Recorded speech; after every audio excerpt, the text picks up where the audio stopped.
The morning sun barely broke through the thick clouds hanging over Naval Air Station Oceana as Captain Sarah Mitchell pulled her truck into the parking lot. She sat for a moment, gripping the steering wheel, staring at the massive building ahead. The Advanced Tactical Fighter Conference was being held here this year, and she had been invited as one of the guest speakers. Her stomach tightened with a familiar knot of anxiety mixed with determination. Sarah was 38 years old, with sharp green eyes and dark hair pulled back in a regulation bun. She stood at 5'6", which made her average height for a woman but shorter than most of the men she worked with. She had spent the last 15 years of her life proving that size and gender meant nothing in the cockpit of an F-22 Raptor. Still, even after all this time, she found herself walking into rooms where people made assumptions before she even opened her mouth. She grabbed her briefcase from the passenger seat and stepped out of the truck. The Virginia humidity hit her immediately, making her uniform feel heavier than usual. She walked toward the conference center, her boots clicking against the pavement with purpose. Other officers were arriving too, mostly men in their dress uniforms, their chests decorated with ribbons and medals that told stories of deployments and combat missions. Inside the lobby, the air conditioning provided relief from the heat. Large banners hung from the ceiling, displaying images of fighter jets, aircraft carriers, and the words "Excellence in Air Superiority" in bold letters. Tables were set up with coffee and pastries, and small groups of officers stood around talking, their voices creating a low hum throughout the space. Sarah made her way to the registration desk where a young sailor handed her a name badge and a folder containing the conference schedule. She clipped the badge to her uniform and scanned the schedule. Her presentation was listed for the afternoon session, right after lunch. The topic was air-to-air combat tactics in contested environments, something she had extensive experience with but rarely got to share on this kind of platform. As she turned away from the desk, she nearly collided with a tall commander who was walking past without looking. He stopped abruptly and glanced down at her. "Excuse me, ma'am," he said politely, but with a tone that suggested he thought she might be lost. "Are you looking for the administrative offices? They're in the building next door." Sarah felt the familiar flash of irritation but kept her expression neutral. "No, thank you. I'm here for the conference." The commander looked confused for a moment, his eyes dropping to her name badge.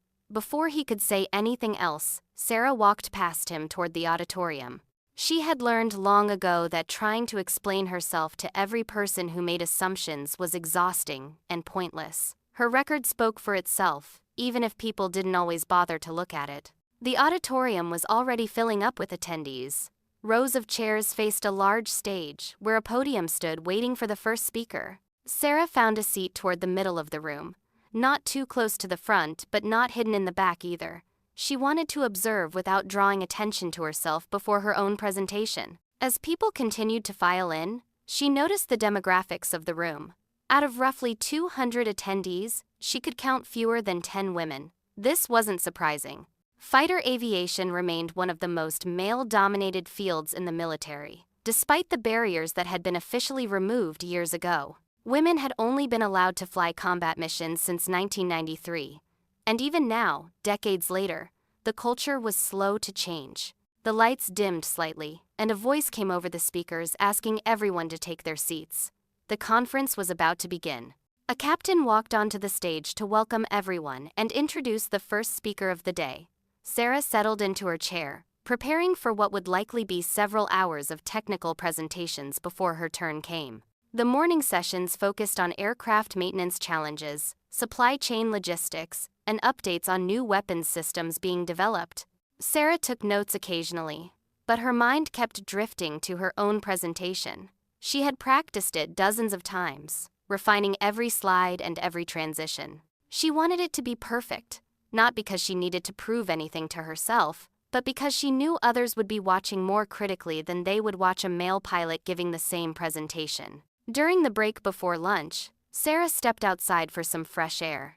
The clouds had cleared somewhat, and the sun was now beating down with full intensity. She found a bench in the shade and sat down, pulling out her phone to check messages. There was a text from her husband, David, wishing her good luck. He knew how much these appearances meant to her, not for her ego, but for the younger women who might be watching and considering their own futures in aviation. "Captain Mitchell?" Sarah looked up to see a lieutenant commander approaching her, a woman with blonde hair and a friendly smile. She appeared to be in her early 30s.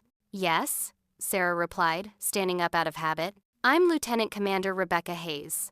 I just wanted to introduce myself. I'm really looking forward to your presentation this afternoon.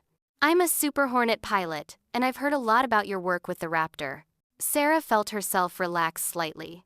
It was always easier to talk with fellow aviators, especially other women who understood the unique challenges of their profession. "Thank you. That means a lot. How long have you been flying?" "About 8 years now," Rebecca said. "I'm stationed at Lemoore. I've been trying to get into the F-22 program, but the slots are so limited." "They are," Sarah agreed. "But don't give up. Keep pushing and keep making yourself the most qualified candidate in the room. That's all any of us can do."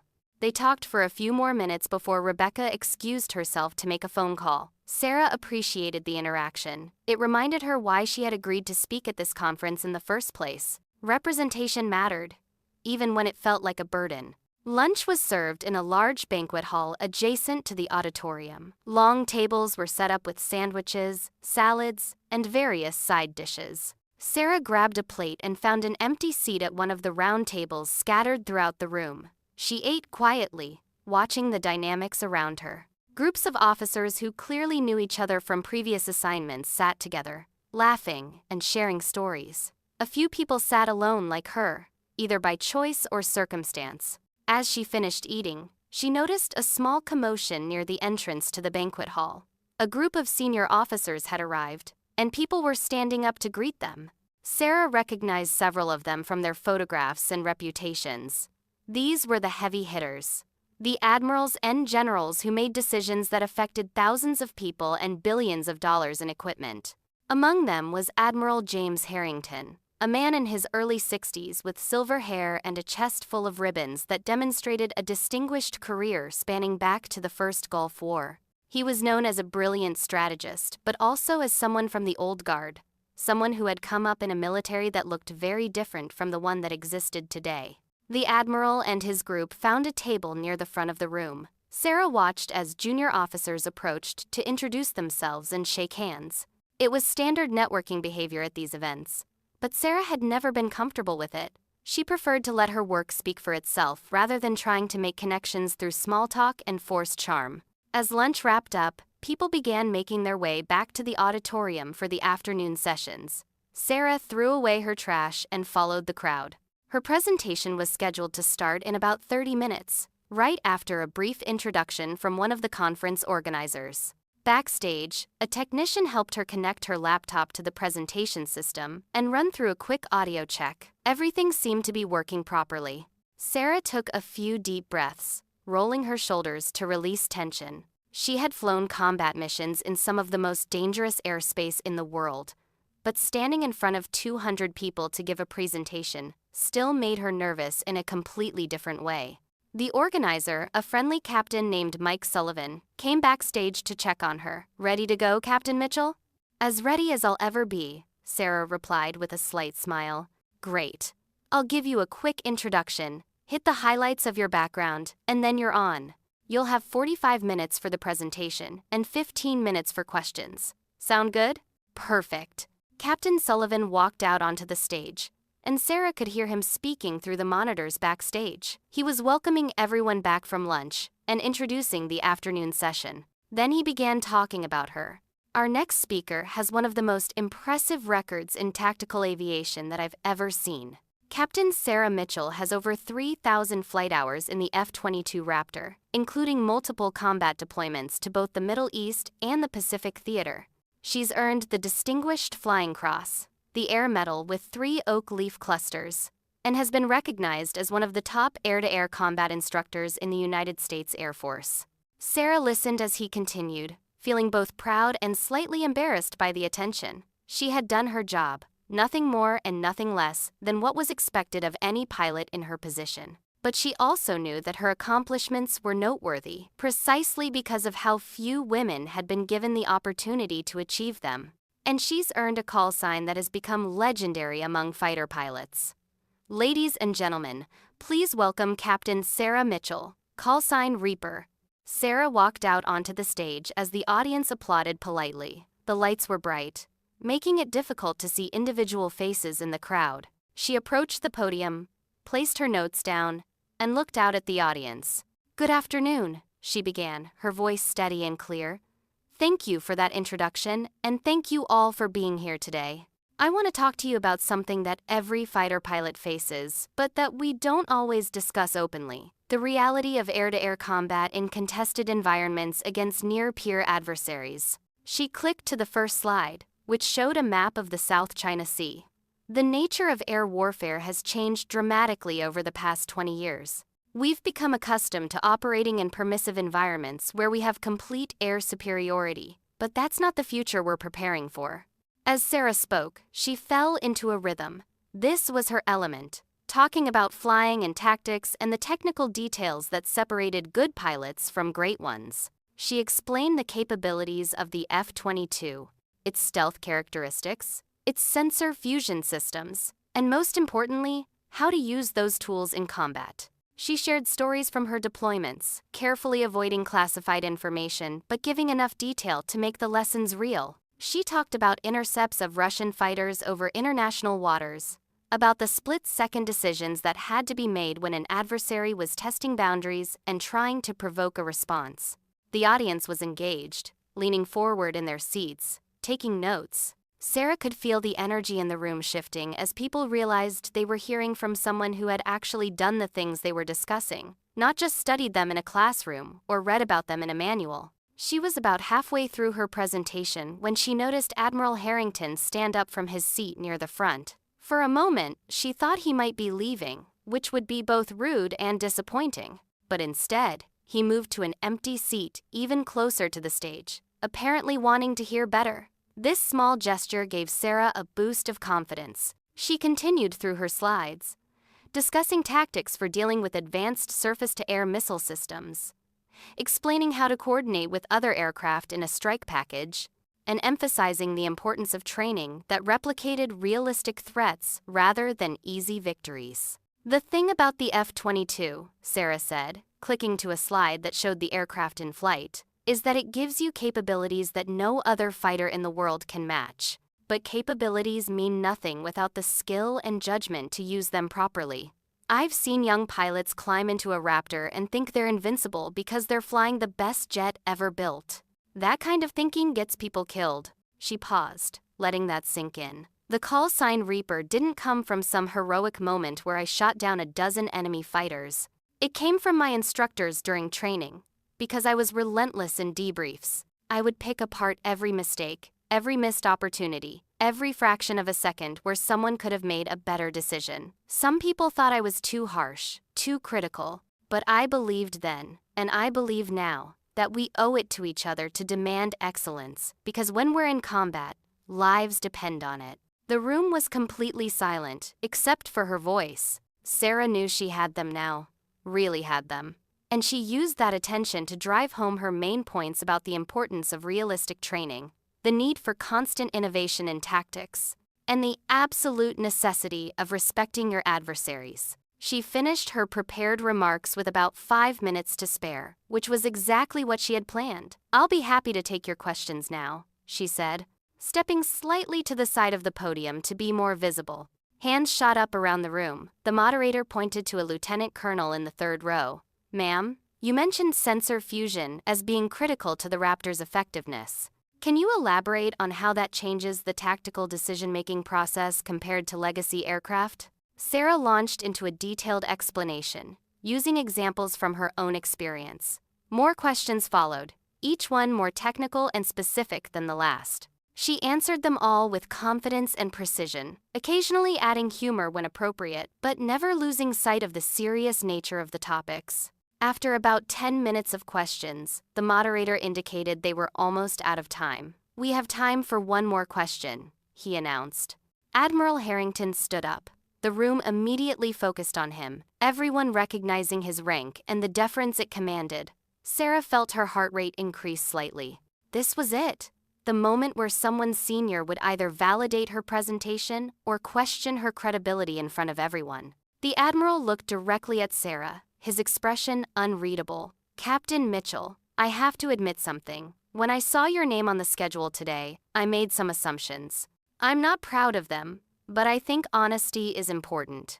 The Admiral continued speaking, his voice carrying authority but also a note of something else, perhaps humility. Sarah stood at the front of the room, her posture straight, waiting to hear what he would say next. Every eye in the auditorium had turned to watch this exchange. I assumed this would be a politically correct presentation, Admiral Harrington said bluntly. I thought we'd hear a lot of general platitudes about diversity and inclusion, which are important topics but not what I came here to learn about. I was wrong, and I want to acknowledge that publicly. He paused, and Sarah could feel the tension in the room. Other officers were glancing at each other, uncertain where this was going. What you've presented today is exactly what we need more of in our aviation community. Real tactical knowledge, earned through real experience, delivered without apology. Your call sign Reaper makes complete sense now, and I say that as a compliment. We need people who are that demanding, that uncompromising about excellence. Because you're absolutely right. Lives depend on it. The Admiral looked around the room at the other officers. Captain Mitchell has more combat hours in the F-22 than probably 90% of the Raptor pilots in our service. She's been shot at, she's faced real threats, and she's trained the next generation of fighter pilots to a standard that should make all of us proud. I wanted to stand up and say that, because I think it's important that we recognize expertise when we see it, regardless of whether it comes in the package we expected. He turned back to Sarah. So, my question is this. What do you think is the biggest mistake we're making right now in how we prepare fighter pilots for the contested environments you described? Sarah took a moment to gather her thoughts. The Admiral's admission had caught her off guard, but she appreciated his directness. It took character to admit being wrong in front of a room full of subordinates. Sir, I think the biggest mistake is that we're still training for the last war, instead of the next one, Sarah replied. For 20 years, we've had complete air superiority in every conflict. That means a whole generation of pilots has never had to think about being the underdog, about facing an adversary with comparable or even superior numbers, about operating in an environment where the enemy gets a vote. She walked back to the podium and pulled up a slide she had prepared but hadn't planned to use. It showed a comparison of aircraft inventories between the United States and potential adversaries. Look at these numbers. China is producing advanced fighters at a rate that far exceeds ours. Russia has invested heavily in surface-to-air missile systems that can threaten even stealth aircraft. Our technological advantage is narrowing. And, in some areas, it's already gone. But when I talk to young pilots, many of them still have this mindset that American air power is invincible. We need to change that, urgently. Admiral Harrington nodded, listening intently. Sarah continued, feeling the weight of the moment. The second part of that mistake is that we're not training realistically enough. Our Red Air, our aggressor squadrons, they're doing the best they can, but they're limited by resources and by the aircraft they have available. When pilots go to Red Flag or other exercises, they're often fighting against outdated tactics flown by aircraft that don't represent the actual threat. It's like training for a heavyweight boxing match by sparring with middleweights. You might win every time in training, but when you step into the ring against the real opponent, you're in for a shock. She could see officers around the room nodding. This was a problem that many of them recognized but felt powerless to solve given budget constraints and competing priorities. If I could change one thing, Sarah said, it would be to make our training as hard or harder than combat. I want pilots to fail in training, to get shot down in exercises, to experience what it feels like to be defeated so they know what mistakes led to that outcome. Because if they fail in training, they learn. If they fail in combat, they die. The room was silent for a long moment. Then Admiral Harrington began to clap, slowly at first, and then others joined in until the entire auditorium was applauding. Sarah felt a flush of emotion but kept her composure. This was what she had hoped for, a real conversation about real problems. Not just polite acknowledgement of her presence. Thank you, Captain, the Admiral said. That's exactly the kind of thinking we need. The moderator stepped forward. Let's give Captain Mitchell another round of applause as we break for our next session. As the audience clapped again, Sarah gathered her notes and unplugged her laptop. She felt exhausted, but also energized.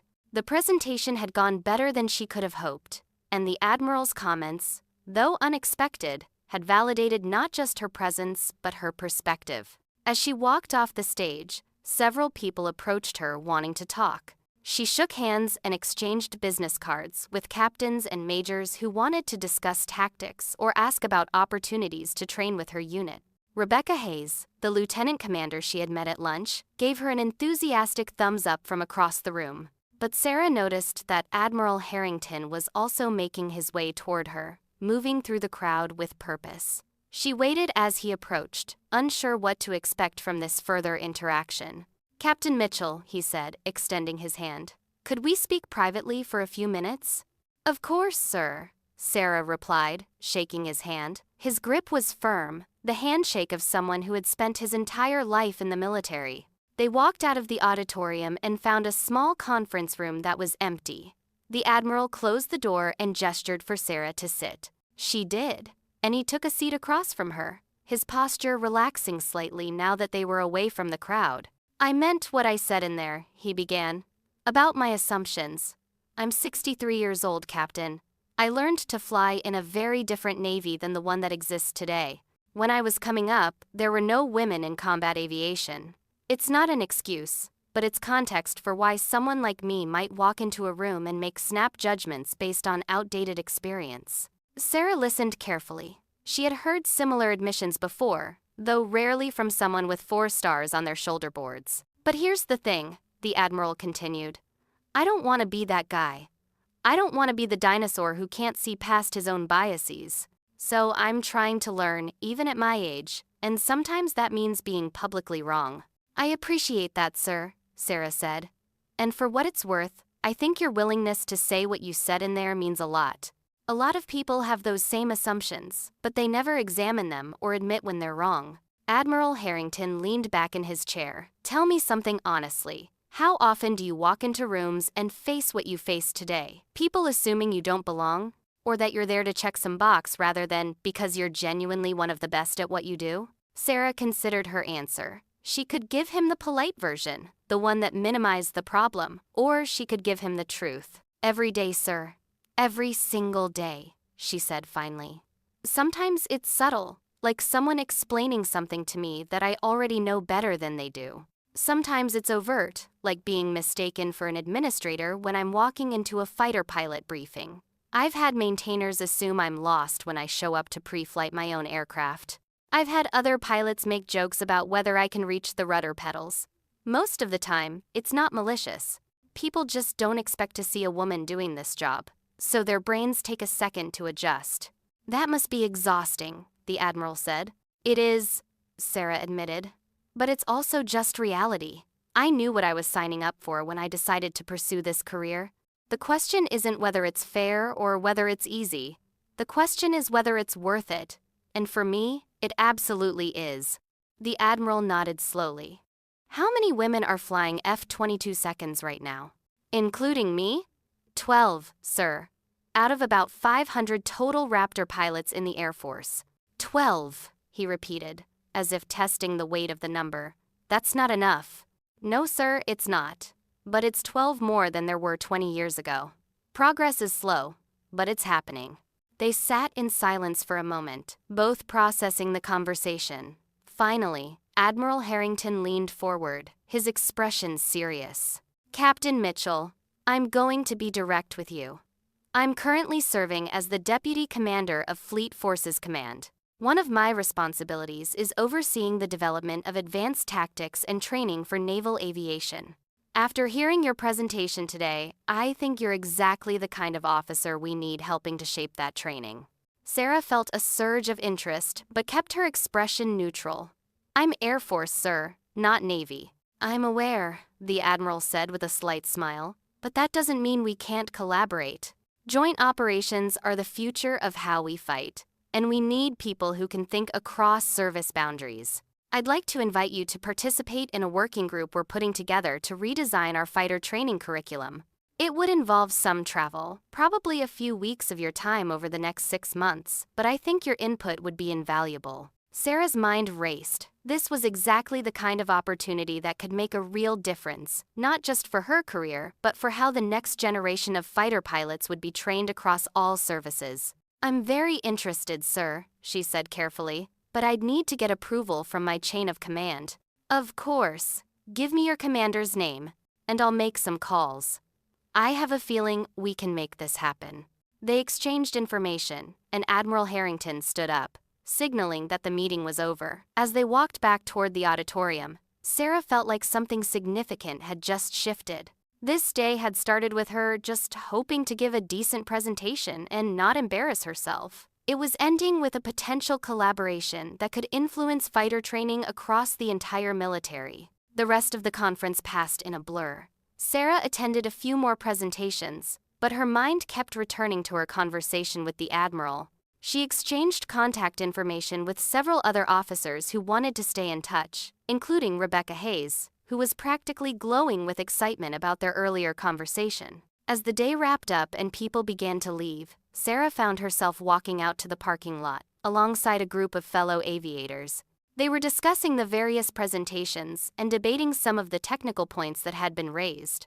Sarah contributed to the conversation but mostly listened, enjoying the camaraderie that came from being among people who shared her passion for flying. She said goodbye to the group when they reached her truck and climbed inside. The Virginia heat had turned the interior into an oven, so she started the engine and rolled down the windows to let the hot air escape before turning on the air conditioning. As she waited for the truck to cool down, she pulled out her phone and called her husband. "Hey," David answered on the second ring. "How did it go?" "Better than I could have hoped," Sarah said, feeling the tension of the day finally starting to ease out of her shoulders. "I'll tell you all about it when I get home, but the short version is that I think I made an impact." "I never doubted it for a second," David said, and she could hear the pride in his voice. "Drive safe. I'll have dinner ready when you get here." They hung up, and Sarah pulled out of the parking lot, joining the flow of traffic heading away from the base. As she drove, she thought about Admiral Harrington's words, about his admission of assumptions and his willingness to be wrong. She thought about Rebecca Hayes and the other young female aviators who were coming up behind her, facing many of the same challenges, but hopefully with slightly more open doors. She thought about her call sign, Reaper, and why it had resonated so strongly with the audience. It wasn't a name that suggested she was nice or accommodating or easy to work with. It suggested she was effective, relentless, and uncompromising. Those were the qualities that mattered in her profession, and those were the qualities she would continue to embody, regardless of who expected something different from her. The drive home took about 40 minutes. Sarah lived in a modest house in Virginia Beach with David and their 2 dogs, a German shepherd named Chief and a mutt named Bandit that they had adopted from a shelter. David was retired military himself, a former Navy SEAL who had transitioned to working as a contractor after 20 years of service. He understood the demands of her career in a way that many spouses couldn't, and his support had been crucial to her success. When she pulled into the driveway, both dogs barked excitedly from inside the house. She grabbed her briefcase and went inside, immediately greeted by enthusiastic canine attention. David appeared from the kitchen, wearing an apron and holding a wooden spoon. "Welcome home, Captain," he said with an exaggerated salute. "At ease," Sarah replied, laughing as she scratched Chief behind the ears. "What's for dinner?" "Your favorite. Grilled salmon, roasted vegetables, and a salad. Plus, I may have picked up some wine to celebrate." They ate dinner on the back deck, enjoying the slightly cooler evening air. Sarah told David about the presentation, about Admiral Harrington's admission and his job offer, about the reaction from the audience. David listened, asking good questions and offering his perspective when she asked for it.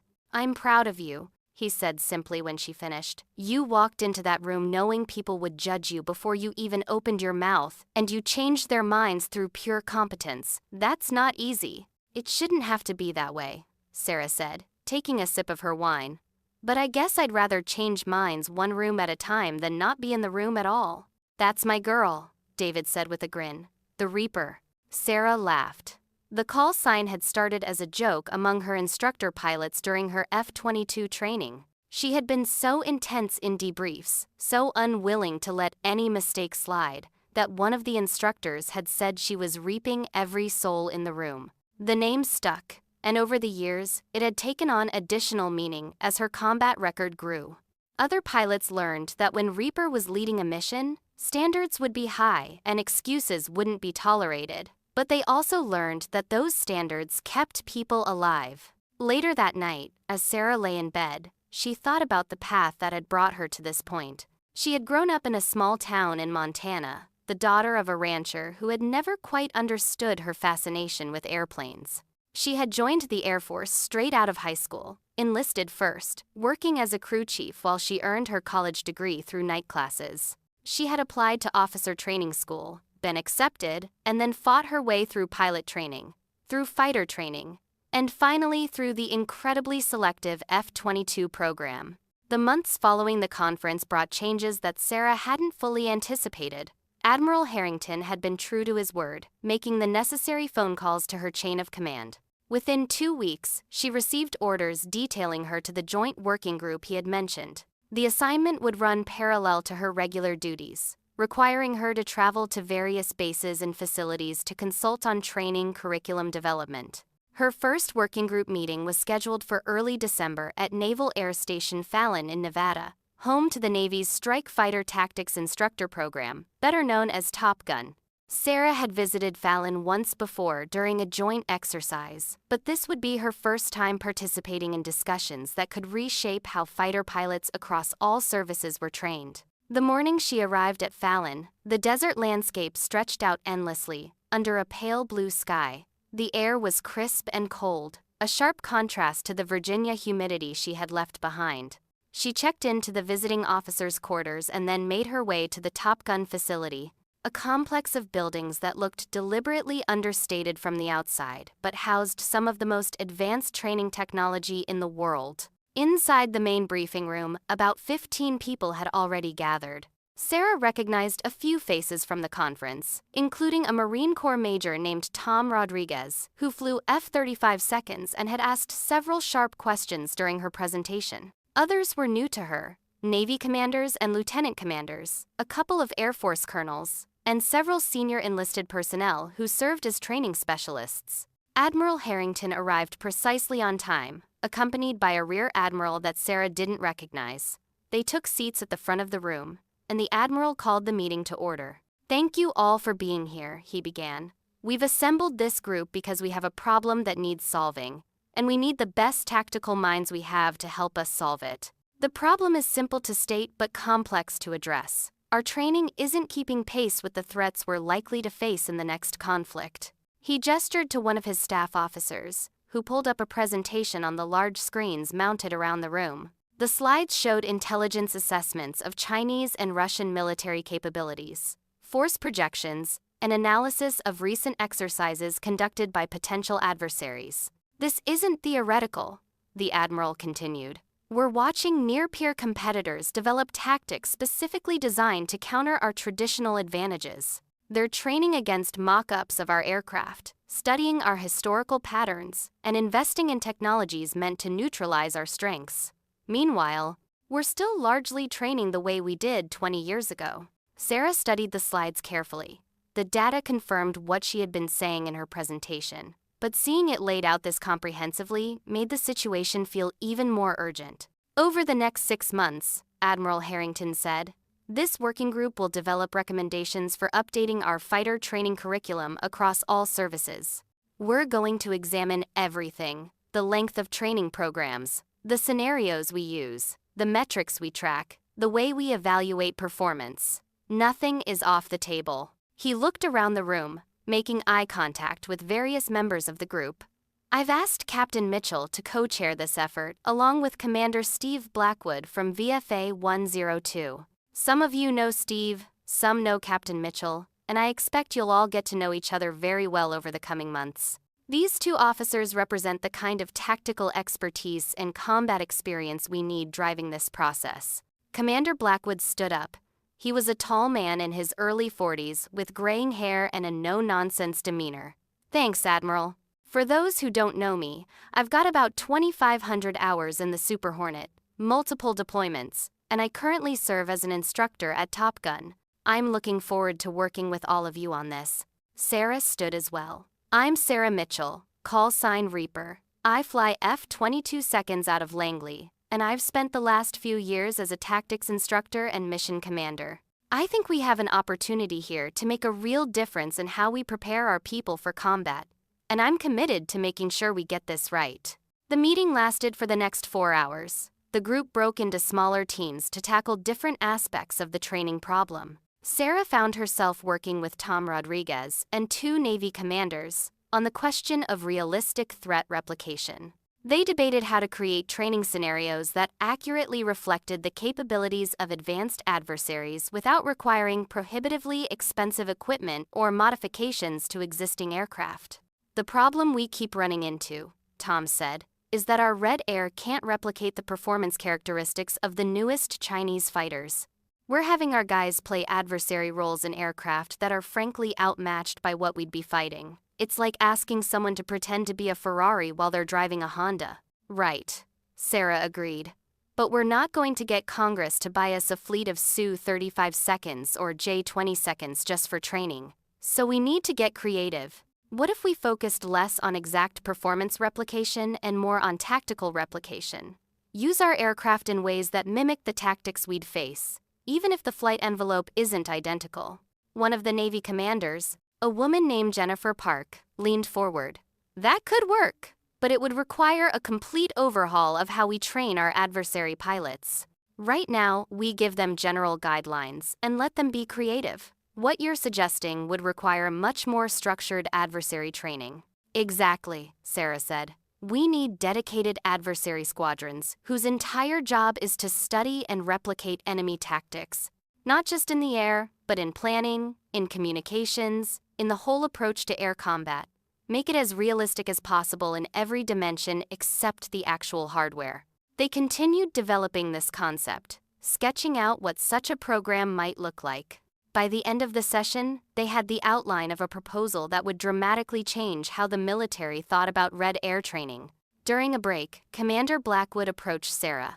Good work in there. You've got a knack for cutting through the bureaucratic nonsense and getting to the heart of the problem.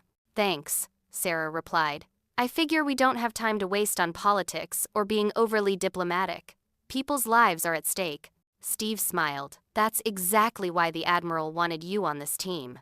Between you and me, there were some people who questioned having an Air Force pilot co-chair, a group that's primarily focused on Navy training. But he shut that down pretty quickly. Said he didn't care what uniform you wore, as long as you brought expertise to the table. I appreciate that, Sarah said. And for what it's worth, I think the joint aspect of this group is one of its strengths. We can learn from each other's approaches. Over the next several months, Sarah made multiple trips to Fallon and to other bases where the working group met. She balanced these trips with her regular duties at Langley, often finding herself working 18-hour days to keep up with both commitments. David supported her through it all, managing the home front and never complaining about her frequent absences. The working group's research uncovered several troubling findings. They discovered that pilot performance in realistic training scenarios was significantly worse than anyone had expected. When faced with adversaries using advanced tactics and simulated near-peer capabilities, even experienced pilots struggled. Shot-down rates in these scenarios were alarmingly high. More concerning was the discovery that many pilots had developed habits and assumptions based on years of operating in permissive environments. They took risks that would be suicidal against a competent adversary. They relied on technology without understanding its limitations. They had become, in Sarah's blunt assessment, peacetime warriors who wouldn't survive the first week of a real war. These findings created tension within the working group. Some members argued that the assessment was too harsh, that pilots would adapt quickly when faced with real threats. But Sarah and Steve pushed back hard against this optimism. We're not doing anyone any favors by sugarcoating this, Sarah said during one particularly heated meeting. Yes, our pilots are skilled and professional, but they're skilled and professional at the wrong things because we've been training them for the wrong mission. That's not their fault, it's ours. We owe it to them to fix it before they have to learn these lessons in combat. Admiral Harrington supported this direct approach. He had made it clear from the beginning that he wanted honest assessments, not politically convenient ones. I'd rather hurt some feelings now than write letters to families later, he told the group. By March, the working group had developed a comprehensive set of recommendations. These included significant changes to how pilots were trained from their earliest days in flight school, new standards for adversary training, expanded use of advanced simulators that could replicate near-peer threats, and a complete revision of the scenarios used in major exercises like Red Flag. The most controversial recommendation was to significantly increase the failure rate in training. The group proposed that at least 30% of pilots in advanced tactical training should fail their missions and exercises, meaning they would be assessed as shot down or unable to complete their objectives. This would force units to confront their weaknesses and develop better tactics. Right now, Sarah explained in the final presentation to senior leadership, we design training scenarios that our pilots can pass. That makes everyone feel good, but it doesn't prepare them for reality. We need to design scenarios where failure is not just possible but likely, unless pilots execute at an extremely high level. She clicked to the next slide, which showed comparison data from foreign militaries. The Chinese Air Force has failure rates in their advanced training that exceed 40%. They're deliberately making it harder on their people than we make it on ours. That should scare us. The presentation was delivered at the Pentagon to an audience of flag officers and senior defense officials. Sarah and Steve had rehearsed it dozens of times, anticipating every possible question or objection. Admiral Harrington sat in the front row, his expression neutral but attentive. When they finished, there was a long moment of silence. Then, a Navy Vice Admiral in the second row raised his hand.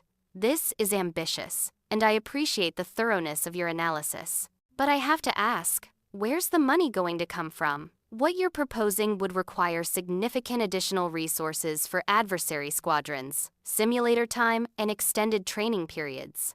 Steve fielded this question. Sir, we've worked with budget analysts to estimate the costs. Yes, this would require additional investment up front. But consider the alternative cost, losing aircraft and pilots in combat because they weren't properly prepared. A single F-35 costs about $80 million. A single F-22 costs closer to $150 million. We could fund most of these recommendations for the cost of 10 aircraft, and that's not counting the value of the pilots' lives. Sarah added, we also believe these changes would actually reduce some costs over time. Better training means fewer accidents during peacetime operations. It means pilots staying proficient longer because they're challenged rather than bored. And it means we'd need fewer pilots overall because each one would be more capable. The questions continued for another hour. Some officers were supportive, recognizing the need for change.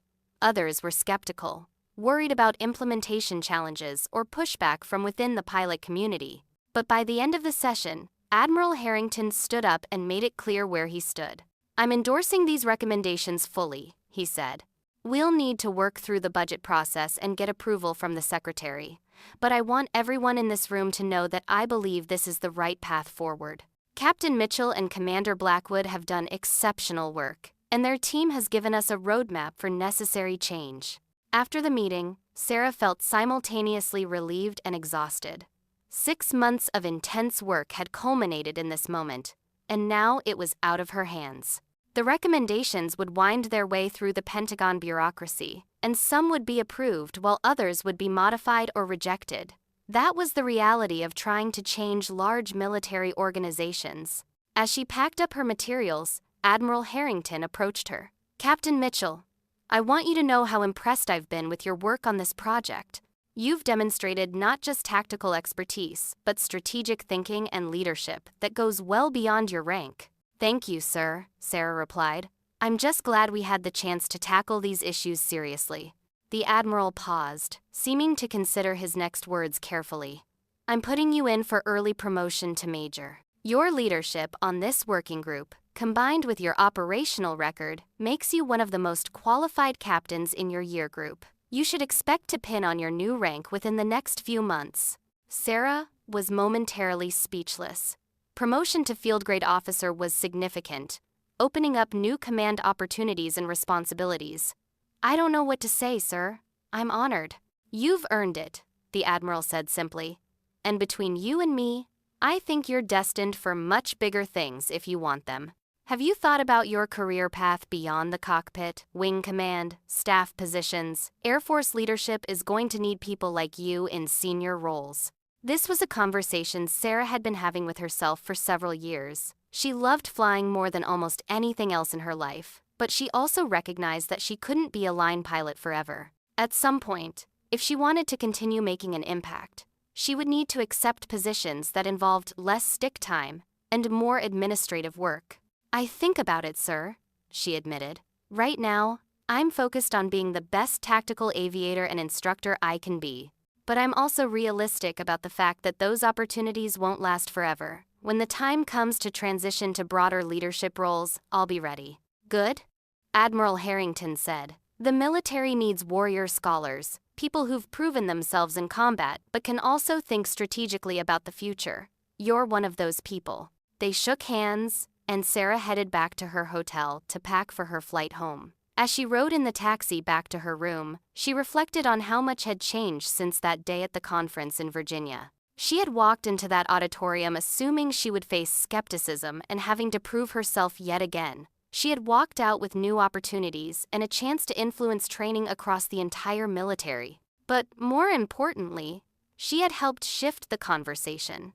The fact that Admiral Harrington had admitted his initial assumptions, that he had listened to her ideas and given her real responsibility, suggested that maybe, slowly, the culture was changing. There was still a long way to go, but progress was happening. When Sarah got home that evening, David met her at the door with a hug. How did it go? Better than expected, Sarah said. The Admiral is endorsing all our recommendations, and he's putting me in for early promotion to major. David picked her up and spun her around, making her laugh despite her exhaustion. That's my girl. The Reaper moves up in the world. They celebrated with a simple dinner and a bottle of wine on the back deck, watching the sunset over the neighborhood. Chief and Bandit lay at their feet, content just to have everyone home together. You know, David said thoughtfully, when we first met, you told me that your goal was to be so good at your job that nobody could deny you opportunities based on anything except merit. I remember, Sarah said. I think you've done that. Not just for yourself, but you've opened doors for the women coming up behind you. That has to feel good. Sarah considered this. It does, but it also feels like the work is never done. For every Admiral Harrington who's willing to examine his assumptions, there are 10 other people who aren't. For every time someone recognizes my call sign and knows what it represents, there are 10 other times when someone assumes I'm lost or in the wrong place. But you keep showing up, David said. That's what matters. You keep proving them wrong, one room at a time. One room at a time, Sarah agreed, raising her glass in a toast. The following weeks brought the normal rhythm of military life. Sarah returned to her regular duties at Langley, flying missions, conducting training, and mentoring younger pilots. But she noticed subtle differences in how people interacted with her. Word had spread about her work on the Joint Training Initiative, about Admiral Harrington's public endorsement, about her impending promotion. Respect that had previously been grudging or conditional became more genuine. She also started receiving invitations to speak at other conferences and professional development events. Her name was being mentioned in professional journals and in conversations about the future of fighter aviation.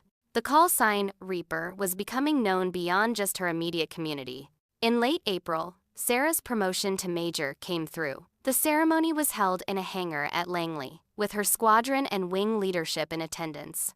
Her parents flew in from Montana, her father looking uncomfortable in a suit but proud nonetheless. Her mother cried during the ceremony, which made Sarah tear up as well despite her efforts to maintain military bearing. David pinned on her new rank insignia, and her squadron commander gave a speech highlighting her achievements. When it was Sarah's turn to speak, she kept it brief. I'm honored by this promotion and grateful for the trust that's being placed in me, she said, but I want to be clear about something. This rank doesn't change who I am or what I believe. I still think we should demand excellence from ourselves and each other. I still think we should train harder than we fight. And I still think the measure of a military officer isn't what rank they wear or what medals they earn, but whether they made the people around them better and more capable. She looked around at her squadron, at the young pilots who were watching her. My call sign is Reaper, because I don't let mistakes slide. Some of you have been on the receiving end of that in debriefs, and I know it's not always fun. But I do it because I care about you, because I want you to survive and excel in combat, and because I believe you're capable of greatness if you're pushed to reach it. So my promise to you is this: I will never stop demanding your best. I will never lower the standard to make things easier, and I will always be honest with you about where you stand and what you need to improve. In return, I ask that you hold me to that same standard. Challenge me when you think I'm wrong. Push back if you disagree with a tactic or a decision. That's what real teams do. The ceremony concluded, and there was a reception with cake and coffee. Sarah spent an hour talking with well-wishers, accepting congratulations, and posing for photographs. Her parents stayed for a couple of days, giving Sarah a chance to show them around the base and explain what she did in more detail than they usually got over the phone. Her father, a man of few words who had spent his whole life working cattle ranches, pulled her aside before they left to go back to Montana. "I don't understand most of what you do," he said gruffly. "All those technical things you were talking about with those other pilots. But I understand this. You're damn good at it, and people respect you for it. That's all that matters." "Thanks, Dad," Sarah said, hugging him. "That means a lot." In June, Sarah received notice that several of the working group's recommendations had been approved and would begin implementation in the next fiscal year. Not everything had made it through the budget process, but the core concepts around more realistic training, higher standards, and dedicated adversary capability had survived. It was a significant victory. She also learned that she had been selected to attend the Air Force's School of Advanced Air and Space Studies, a highly competitive intermediate development education program for officers being groomed for strategic leadership roles. Only about 20 officers per year were selected for this program, and attendance was a strong indicator that the Air Force saw long-term potential in her career. The school would require her to move to Maxwell Air Force Base in Alabama for 10 months, starting in the fall. David was supportive, as always, though they both knew the separation would be difficult. They had weathered multiple deployments and temporary duty assignments over the years, but this would be the longest time they had spent apart since getting married. "We'll make it work," David assured her. "You've earned this opportunity, and you need to take it." "I know," Sarah said, "but that doesn't make it easier." "Nothing worth doing is easy," David replied with a smile. "Besides, Alabama isn't that far. I can visit. You can come home on weekends sometimes. We'll figure it out." Before leaving for Maxwell, Sarah had one more speaking engagement. She had been invited back to the Naval Air Station Oceana to speak at the same conference where everything had started a year earlier. Admiral Harrington would be there again, and he had specifically requested that she give an updated presentation on the progress of the training initiatives. The night before the conference, Sarah sat in her home office reviewing her slides. She had included data on the implementation progress, early results from units that had begun testing the new training approaches, and recommendations for continued evolution of the program. But she had also included something more personal: a section on lessons learned about leadership and the importance of challenging assumptions. As she reviewed this section, she thought about the journey of the past year. She had walked into a room full of skeptics and convinced them not through charm or politics, but through competence and conviction. She had worked with people from different services and backgrounds to solve complex problems. She had seen military culture begin to shift, slowly but undeniably, toward a more merit-based system that valued capability over conformity to traditional expectations. Most importantly, she had proven to herself that she belonged in every room she entered. Not because of her gender or despite it, but because of her skills, experience, and willingness to demand excellence from herself and others. The next morning, Sarah drove to Oceana, feeling calm and confident. When she walked into the conference center, several people recognized her from the previous year and greeted her warmly. Rebecca Hayes, the lieutenant commander who had introduced herself last time, had been promoted and was now serving as an instructor pilot herself. She rushed over to give Sarah a hug. "Major Mitchell," Rebecca said excitedly. "Congratulations on your promotion. I heard you're headed to SAS in the fall." "Thanks, Rebecca, and congratulations on your promotion, too. How's the flying?" "Amazing. And honestly, hearing you speak last year changed my perspective on a lot of things. I started being more demanding in my debriefs, pushing myself and my students harder. It's made a real difference." They chatted for a few minutes before Sarah excused herself to set up for her presentation. As she walked toward the auditorium, she noticed Admiral Harrington standing near the entrance, talking with a group of senior officers. He spotted her and waved her over. "Major Mitchell," he said, extending his hand. "Good to see you again. Are you ready for round 2? "Absolutely, sir," Sarah replied.